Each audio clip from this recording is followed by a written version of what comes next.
आता आपली एक नवीन ट्रिप या ठिकाणी सुरू होत आहे, जी आपली केदारकंठाची टीम होती ती म्हणजे स्वतः शालगर, मुन्ना शेठ आणि श्रीयुत वाघ. आता आपण या ठिकाणी कुठल्या ट्रेकला नाही किंवा एखाद्या बर्फाळ ठिकाणी चाललेलो नाही आहे, तर आपण एक स्टेट कव्हर करणार आहोत या ठिकाणी. आणि ते स्टेट म्हणजेच अरे कुछ दिन तो गुजारिए गुजरात में हाय. तर गुजरातला आपण चाललो आहोत मित्रांनो, आणि भरपूर मजा मस्ती धमाल करणार आहोत आणि धुवा करूयात एक नंबर. आत्ता जवळपास तुम्हाला सांगतो 2:40 वाजलेले आहेत सकाळ म्हणजे पहाटेचे. आणि व्यवस्थित प्लॅनिंगनुसार सगळी लोक एकदम टायमात आलेली आहेत आणि आता आपण इकडनं निघणार आहोत. तर are you excited guys? How is the जोश? Hi sir.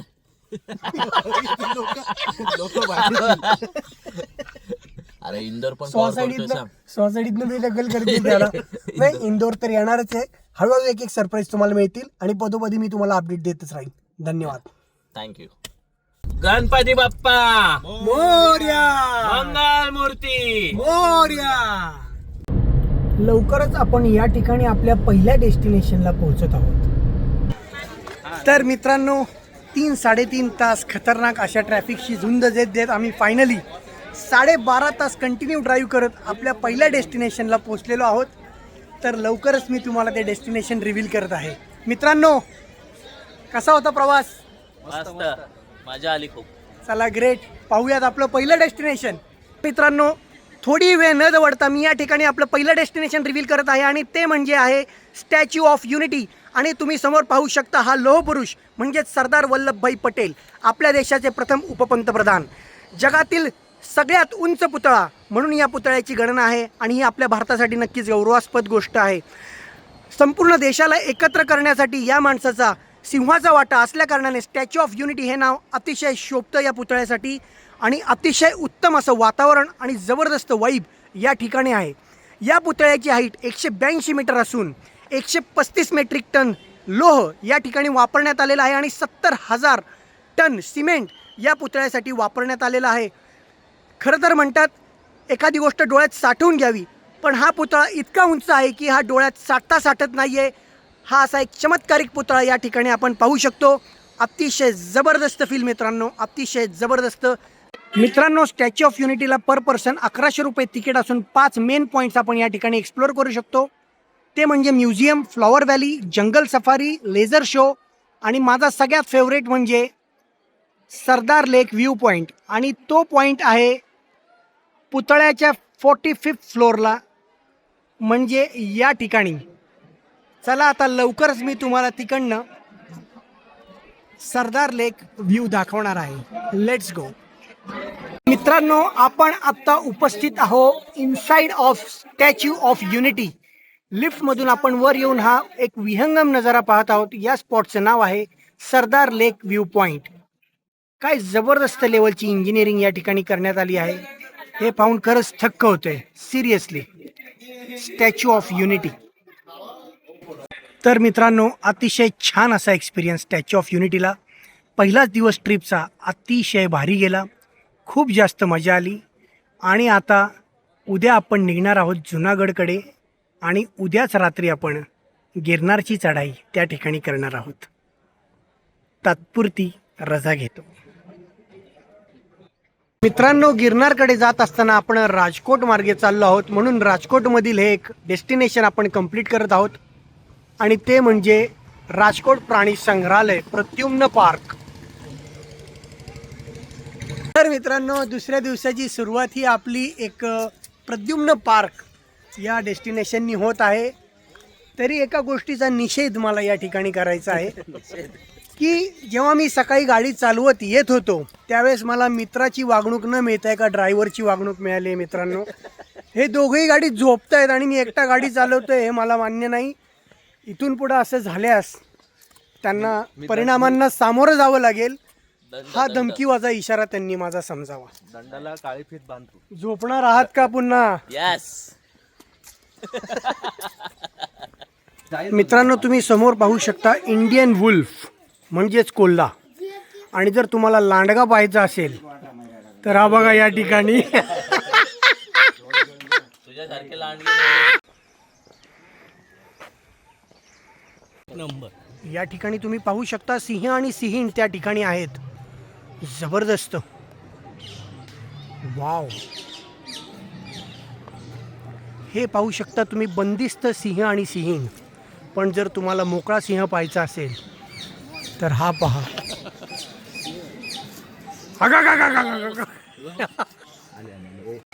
ऊन खात पडलेल्या सुसरी. आपण पाहू शकता या ठिकाणी तिथे एक वाघ आहे आणि या ठिकाणी एक वाघ बसलेला आहे. आणि त्यांना सरप्राईज म्हणजे आज त्यांचे बंधू संदीप वाघ सुद्धा या ठिकाणी त्यांना भेटायला आलेले आहेत. लांडगा दाखव ना. हे काय इकडेच आहे. हे काय माग तोच काढतोय ना. तर मित्रांनो, झू पाहिल्यानंतर गुजराती जेवणावरती येथेच ताव मारून आता आपण निघालो आहोत गिरनारच्या दिशेने. तिथे जाऊन चांगली रेस्ट घेणार आहोत, कारण की रात्री आपल्याला गिरनार पर्वत चढायचा आहे, म्हणजेच 10,000 पायऱ्या. तर लेट्स सी, मजा येईल. जय गिरनारी. मित्रांनो, आपण आशिष गेस्ट हाऊसमध्ये थांबलेलो आहोत आणि तुम्ही पाहू शकता हा गिरनार पर्वत आपल्या समोरच आहे. मित्रांनो, रात्रीचे 10 वाजले असून गोरक्षनाथ आश्रमात आपण आत्ता जस्ट प्रसाद घेतलेला आहे. आता आस दत्त भेटीची. दत्ता दिगंबराया हो, स्वामी मला भेट द्या हो.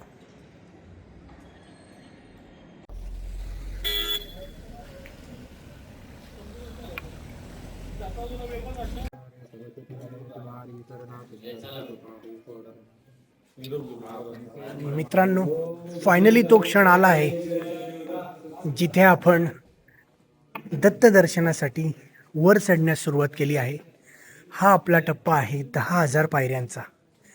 10,000 पायऱ्या असो नाही तर लाख, त्याचं आपल्याला टेन्शन नाही, कारण की चढवून घेणारे स्वतः दत्त महाराज आहेत.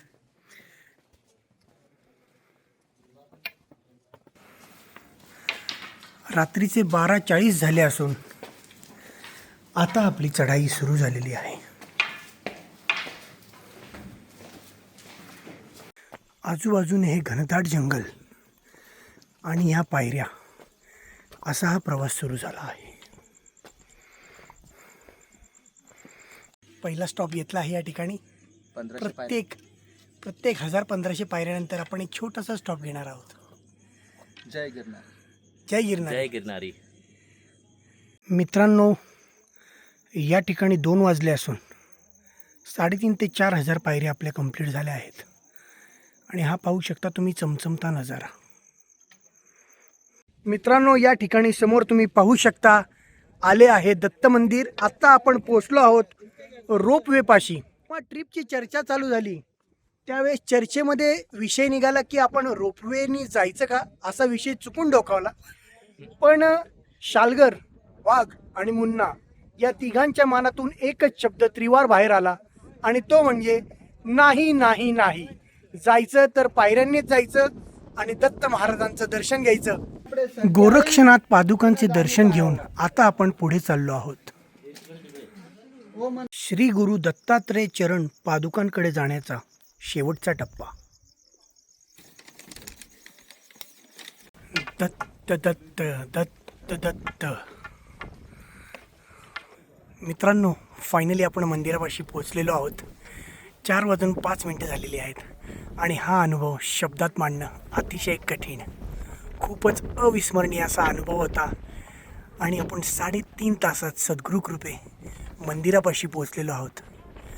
दत्त दत्त दत्त. दत्ताची गाय, गाईचं दूध, दुधाची साय, साईचं लोणी, लोण्याचं तूप, तुपाची धार. दत्त दत्त दत्त.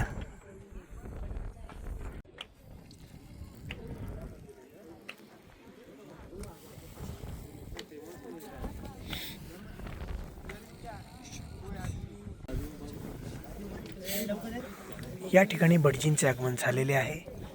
आता वाजलेले आहेत 6. ये जगह भी खाली करना है. चलो चलो, उतरते रहो चलो.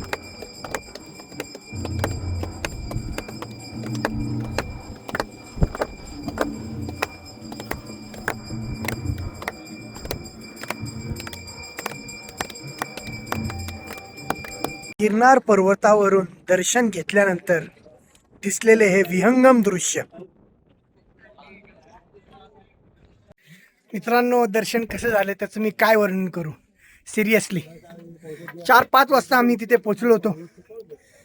कडाक्याची थंडी होती, अक्षरशः आमचा गोठून बर्फ झाला होता, कारण की भटजींना यायला 6 वाजले होते आणि त्यांची आरती उरकेपर्यंत 6:45ची वेळ निघून गेली. आणि त्याच्यानंतर आम्हाला दर्शनाचा योग आला. दत्त महाराजांचं रूप आणि त्यांच्या पादुका पुरेपूर मी या डोळ्यात साठवून घेतलेले आहेत. आणि हे माझं दर्शन कसं झालं हे एका वाक्यात जर सांगायचं झालं तर देवाची दारी उभा क्षणभरी तेने मुक्तीचारी साधी येल्या. तर जबरदस्त असा हा अनुभव, अविस्मरणीय अनुभव. तुम्ही सुद्धा नक्की गिरनारला दत्त महाराजांच्या दर्शनासाठी अवश्य भेट द्या. जय गिरनारी.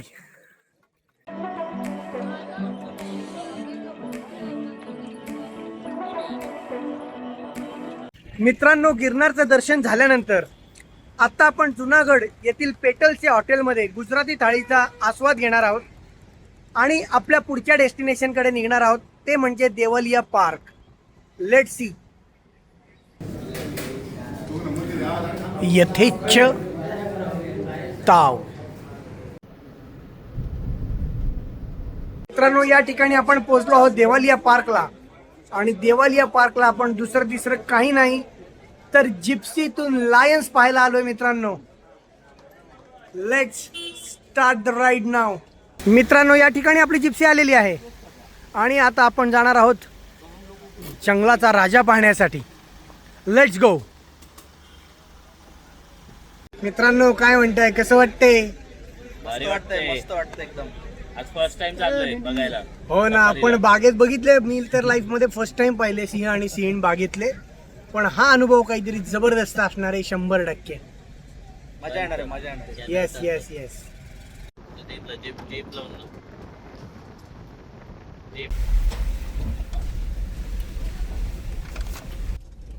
और हमारे गिर फॉरेस्ट के अंदर आप लोगों को जो एनिमल मिलते हैं देखने के लिए, लेफ्ट साइड में स्पॉटेड डियर. अरे झूम कधी वापरशील?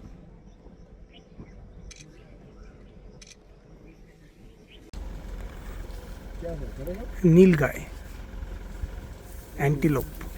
मित्रांनो, फायनली तो क्षण आलेला आहे. या ठिकाणी तुम्ही पाहू शकता सिंह आणि तिकडे झोपलेला आहे, त्या तिकडे पलीकडे सिंह. जबरदस्त. आम्हाला हीच अपेक्षा होती की सिंह आणि म्हणजे दिसलं पाहिजे ॲटलिस्ट, कारण की या एरियात अंदाजे 8 ते 10 सिंह आहेत असं त्यांनी सांगितलं होतं आणि आपल्याला त्यांनी दर्शन दिलेलं आहे. जी एक्साइटमेंट आपली झाली होती ती पूर्ण झाली आहे, हे आपल्यासाठी जास्त महत्त्वाचं आहे. या ठिकाणी तुम्ही पाहू शकता लायनेस आपल्या लाईनकडे चाललेली आहे. कदाचित ती त्याला मिस करत असेल, आपण नाही सांगू शकत. सिंह या ठिकाणी झोपलाय आणि लायनेस या ठिकाणी बसलेली.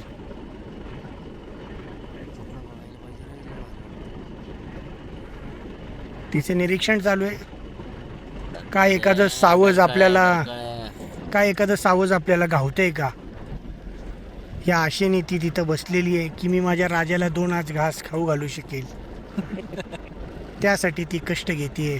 पण राजा मात्र तो काय ऐकायला तयार नाही. तो त्याच्या हिशोबाने आयाळ फुगवून निवांत झोपलेला आहे. खूप छान अशी ही आपली जंगल सफारी चालू आहे मित्रांनो, आणि खरंच मजा येते सिरियसली. सिंह दिसलाय आपल्याला, हरणं दिसलेली आहेत, मोर दिसलेले आहेत. आता आपल्याला लेपर्ड पाहण्याची इच्छा आहे, पण पाहू आता. शेवटी देवाच्या इच्छेपुढे काही नसतं. झाडावर झोपलेला बिबट्या. हो, काय नजर टाकली भाऊंनी. तर भावांनो, कशी झाली आपली सफर? मस्त, खूप भारी. लायन अँड लायनेस खूप जबरदस्त वाटलं. लायन अँड लायनेस मस्त वाटल्या. लेपर्ड पण जबरदस्त वाटले. 5-6 लेपर्ड होते आणि हरणं बिरणं, मोर, इगल तर काय आपल्याकडे पण पाहतो आपण, पण मजा आली. आहा से आहा तक.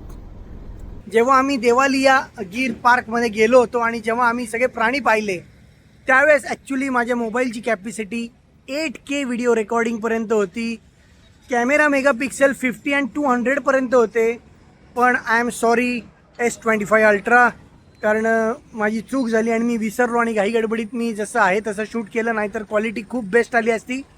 पण चला ठीक आहे, आता भविष्यात जास्त डोकावून पाहण्यापेक्षा आपण पुढे पाहूयात. आणि पुढे काय आहे तर चला दाखवतो. तर मित्रांनो, आपण पोचलो आहोत सोमनाथ मंदिराला, जे की ज्योतिर्लिंग आहे. खूप छान वाटतंय. अजून आत तरी गेलेलो नाही आहे. नेटवरती जे फोटो पाहिले होते ते अतिशय सुरेख होते. आणि आता मोबाईल आणि सगळ्या काही गोष्टी ह्या बाहेर ठेवायच्या आहेत, त्यामुळे सोमनाथचे एवढेच दर्शन मी आपल्याला देऊ शकतो. तर मित्रांनो, पहिले 3 दिवस अतिशय धावपळीचे होते आणि चॅलेंजिंग होते, पण अगदी परफेक्ट प्लॅनिंग झालं आणि सगळ्या गोष्टी अतिशय छानपणे आम्ही पाहिल्या आणि एन्जॉय केल्या. पण आज 4था दिवस आहे ट्रिपचा. आज आम्ही रिलॅक्स उठलो आहोत. आत्ता वाजले आहेत सकाळचे 8. आता मस्तपैकी नाश्ता करून आज फक्त 2च डेस्टिनेशन आहेत, पण खूप छान आहेत. Let's see. मित्रांनो, पाहू शकता हा सुंदर रस्ता. हा रस्ता थेट आपल्याला पोरबंदरकडे घेऊन जाणार आहे. अतिशय सुरेख आणि मक्खन असा रोड. पुढील स्टेशन पोरबंदर. पोरबंदरकडे जात असताना लागलेला हा माधवपूर बीच. थोडासा विरंगुळा आपण या ठिकाणी करत आहोत आणि या ठिकाणी तुम्ही पाहू शकता फोटोशूट चालू आहे. अन्यायाची कळ आणि समुद्राचं बळ असणारं हे व्यक्तिमत्व या ठिकाणी आपल्याला दिसतंय. आता समुद्रात जाणार आहे पोहायला. वा, गुड गुड गुड. लवकर लवकर ठेवून दे, खाली जायचं आपल्याला.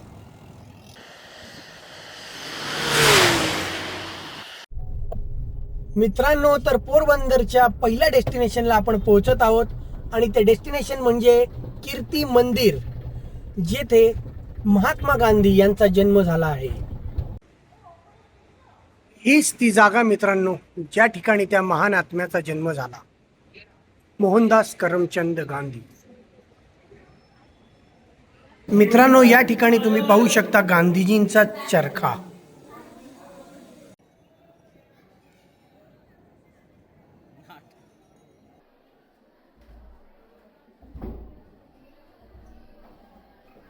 मित्रांनो, अशा प्रकारे आपण संपूर्ण कीर्ती मंदिर या ठिकाणी निहाळलेलं आहे आणि अतिशय सुंदर असा अनुभव त्या ठिकाणी होता.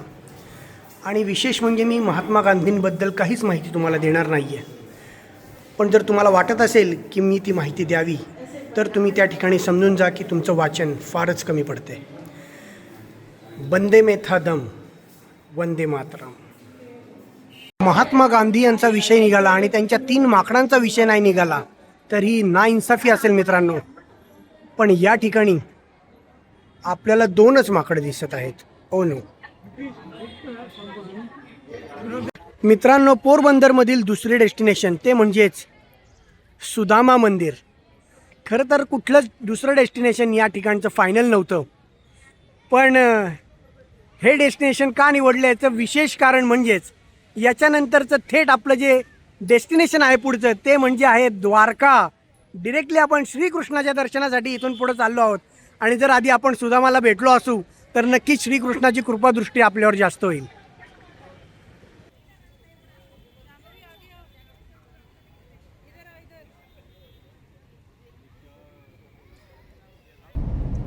चला मित्रांनो, तर तो क्षण आलेला आहे.